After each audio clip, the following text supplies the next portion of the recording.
Hello everybody.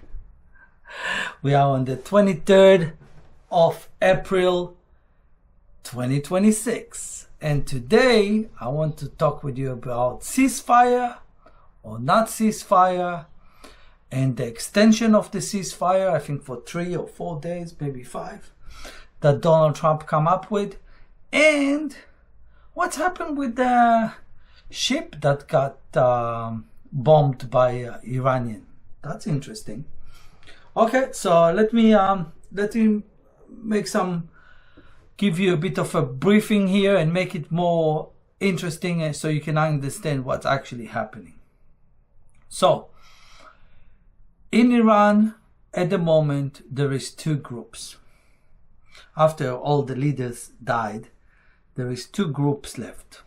I will call one group, I'll call it the elite group, the suits so-called, and the second group is the IRGC, which is more the fanatics group. Okay, fanatic group or have nothing to lose group or mass murderer groups or whatever else you want to call it. The elite with the suits understand that that's the end of them. They understand they have to do something to preserve their family, preserve the money they make, preserve all the wealth they acquired throughout the years. There it is. Those are those people.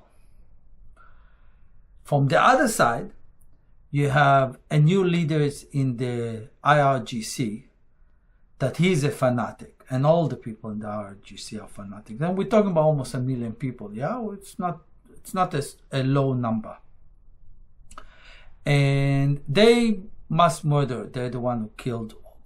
I'm not saying the other one didn't took part of it, but they're the one who are actual fanatics. And they want to preserve the Iranian regime. The elite on the other side, they want to preserve themselves, the wealth they make, and maybe to retire somewhere with their family and all the money they made.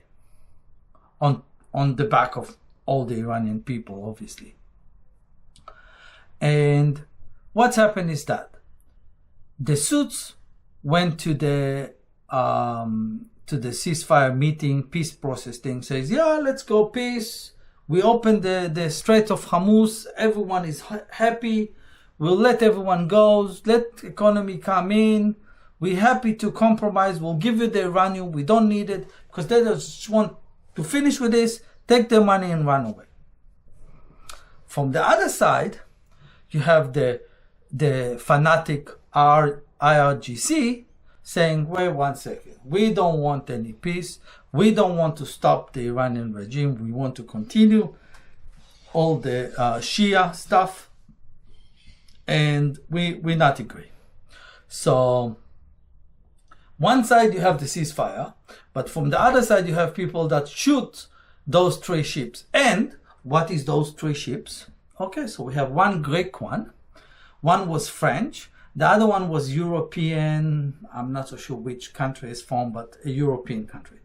As I said before, it's usually those oil goes to Europe, or actually coming in. I think some of those ships actually came in to grab oil, and because they said ceasefire, and then the RGC shot them.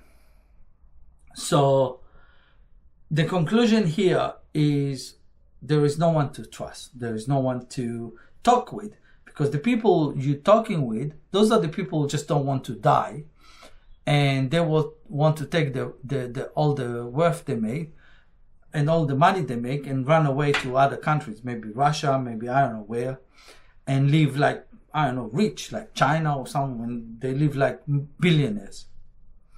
But the RGC want to stay, and they are the one who continue attacking.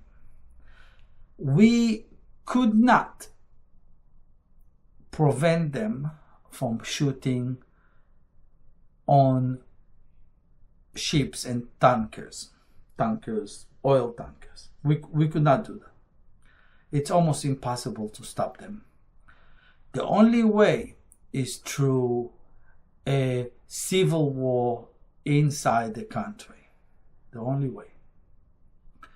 And to the only way to actually get there is by doing a bombing on the infrastructure of Iran, which that will lead to lots of riots and lots of people from internally, plus the fact that we're not going to give them any money, that will come says, with all due respect to religion, we're not eating, we're not drinking, we don't have money, we don't want it anymore, we're leaving.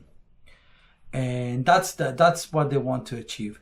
And plus, if you take the water, if you take the electricity, the bridges, all of that, they don't have any movement, they don't have infrastructure, then they are much more weak, and they basically, hopefully, will decide to do some kind of civilian war and get rid of that IRGC, because they are the one who, at the moment, interrupt to close the deal that Donald Trump wants to close. We'll see how that goes. Iran say they have some kind of a special surprise. They don't have any surprise. They just don't have anything. It's what it is. And they may got some stuff from China, but I'm surprised if it's something over the top. So for now, I want to thank you for watching Warline, and I hope to see you next time. Please don't forget to share, like, and subscribe, and I will see you next time. Thank you. Bye.